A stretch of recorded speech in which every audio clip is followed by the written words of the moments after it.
Station is what you tuned in to. Zidi Satwe Zakavako Kutano. You're still listening to the mid-morning to Koneo Nukchumi Kaumazebidi Galaxy FM. Yesterday, we talked about government okaying phones in school. State Minister Education. Less than 24 hours. Amasimo Bagagobie. Tunywa Monanas. What's the problem? I don't know. I think because maybe stakeholders have complained, school heads, because, it was Let's abrupt. just be clear. The decision was abrupt. Exactly, like what I said. Having phones at school is not bad. Yeah. But the way they just did it. It was... It didn't have any rules, any regulations, any directives. So they need to reorganize. And do it again. I hope this ban is not forever. Because when we say ban... No, the government is currently working on an ICT policy that is going to regulate how mobile phones, and they want it to cut across all levels. But for now, what we know, Masimu government, Bagaban is now banned. Oh no, we also have a developing story about coming in from Moon 2. This is General Mujisha Moon 2. Yeah, Alliance for National Transformation boss. I never expected such a statement to come from him. Why? Mbu peasants might resort to using pawpaw leaves because of high costs of soap. The news starts now.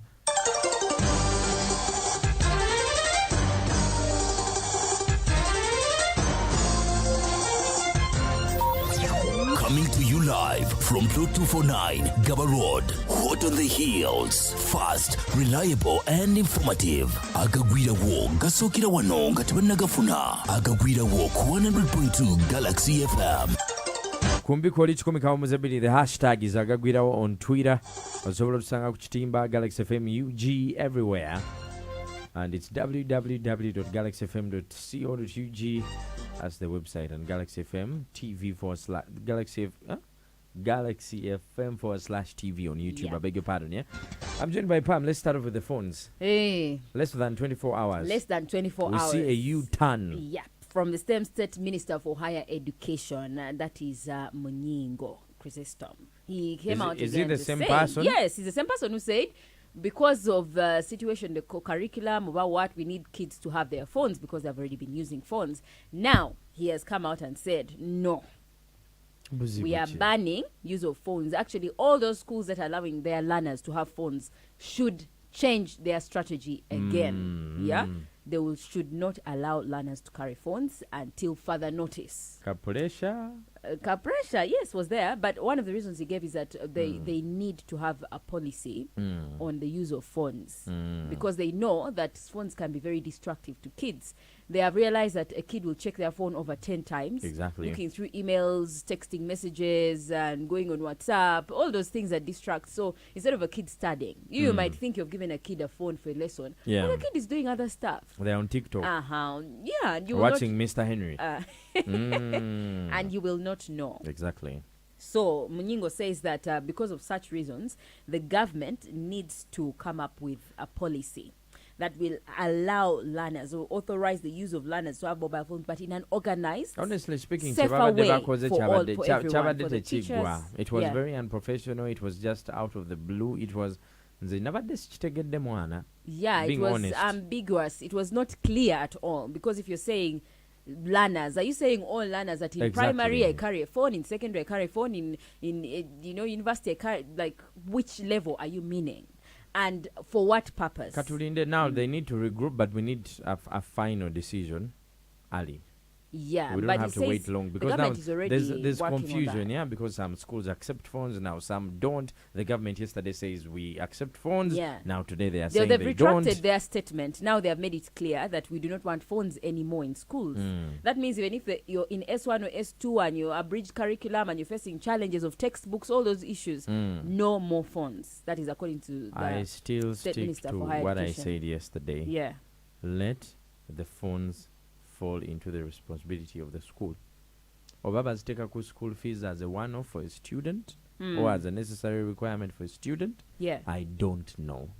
Yeah, but okay, making it a necessary requirement I think is a bit expensive. I will insist not really, on that. Not really. Necessary requirement. We shall because adjust. You don't expect a kid in a school in Manafa, in Tororo, to afford a phone. They will make procurement of these phones very easy and very cheap. How? They will stick to and a certain... You know how our government and procurement always We happens. are trying to avoid kids having different types of phones and kids feeling bigger than others. Yeah, so let them have one particular type of phone that is used at school.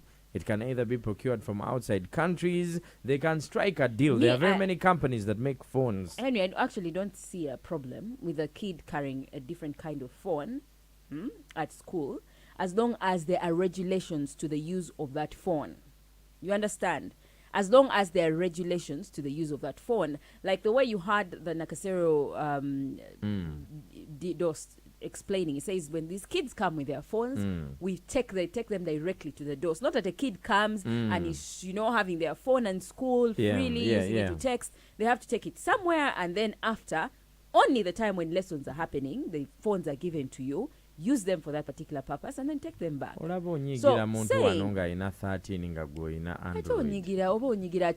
you can't afford, anyhow, you make a point. That's what's happening out there. We'll keep you posted, but chetumanyi kati government yazemu negana amasimu eggulo wadde bagakkiriza. They've made a U-turn on their decision. Yep. No phones. They want it to be an appropriate way, safer for both learners and students, and in a beneficial way as well. Let's talk about Makerere University. What a one. Yeah, Makerere University is going to demolish that ivory tower, the signature building, Ivory Tower, and reconstruct it. Yes, they're going to reconstruct it. They're going to maintain the exterior design.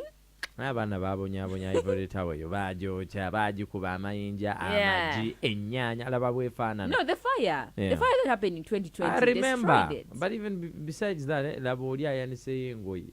Come on. Yeah, guys. But it had also taken so by the long. Makerere, we are coming there on tomorrow, Freshers Ball. We shall be there. The entire team from Galaxy FM is some member to come through, and we have a good time. Go Freshers Ball out. So the cost of this new building is going to be 20.5 billion shillings.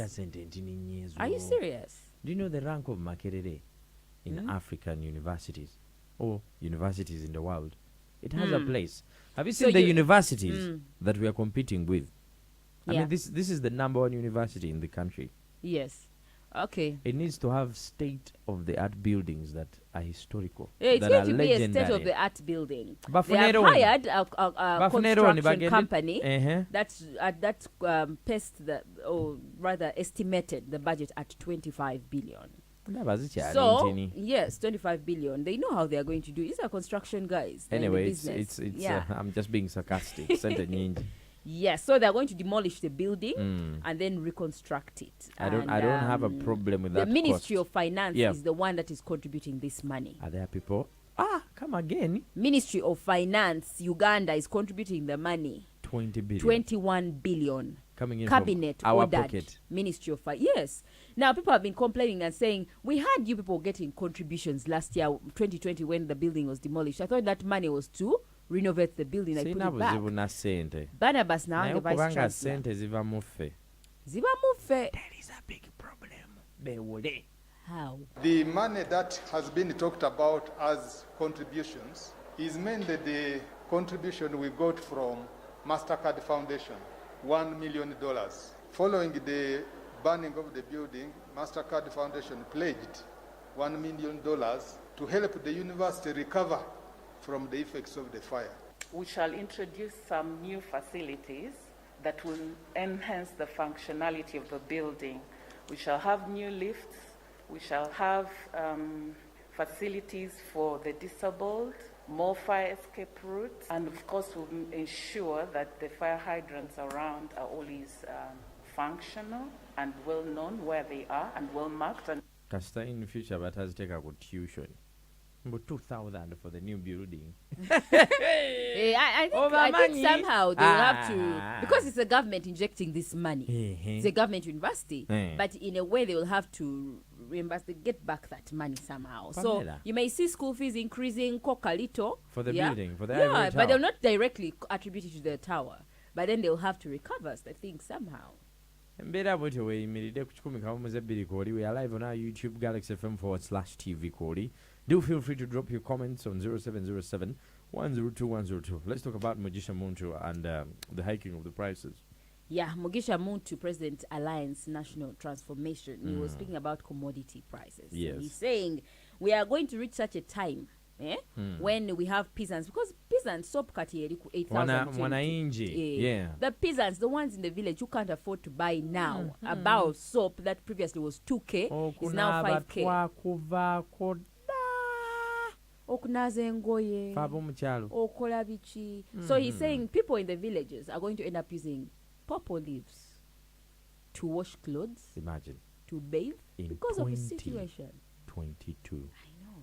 The bar of soap is now at 8,000, 7,000, 8,000. You know, many of you are young, I don't see anybody who is old enough to know what happened in the 70s. In the 70s, because of shortages, many peasants had resorted to the use of the purple leaves, to wash clothes. I suspect that a number of places, peasants may now go back to that. This time, not because of shortages, but because of the prices, which simply limit people from, because I don't think there are many peasants who would afford to buy a bar of soap at 10,000. Something has to be done, and it has to be done now, like today. Yeah.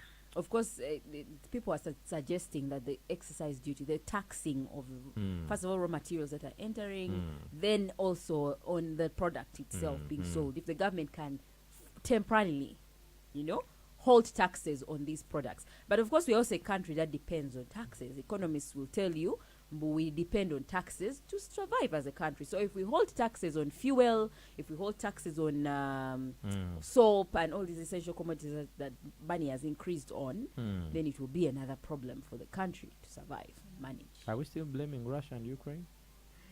Yeah, President still blames Russia. Okay, partly there is a global crisis. Then secondly, Russia and Ukraine come in. Other countries are not this high. Russia and Ukraine come in because these are the biggest distributors. They have raw material for making oil. They plant sunflower. Yeah, which is a requirement for oil, for making cooking oil. So when these countries have been affected and cannot release or export these products, raw materials, then you expect them to be high in other countries. Wherever people are going to get the raw materials, they're expensive. The little common sense I have tells me that they don't supply to only Uganda. They supply to other countries as well. And so it's a global thing somehow. The prices in other countries are not as high as they are in Uganda. They are not partly. As high as they are high, but not as high. So soap in Kenya is also equivalent to what we are selling it here in Uganda. It is expensive, but not as expensive. Ugandans have a problem. They take advantage also of the situation. It's always a little bit extra. They hoard. They take advantage of the situation to say we are also just increasing for just. Though there is a problem still. Check out the stories on our website and more on our YouTube, Galaxy FM/TV. Pam will be back. This is the mid-morning to Kone, Ku 100.2 Galaxy FM. Zzina. You love to dance, but we make you dance. Zzina.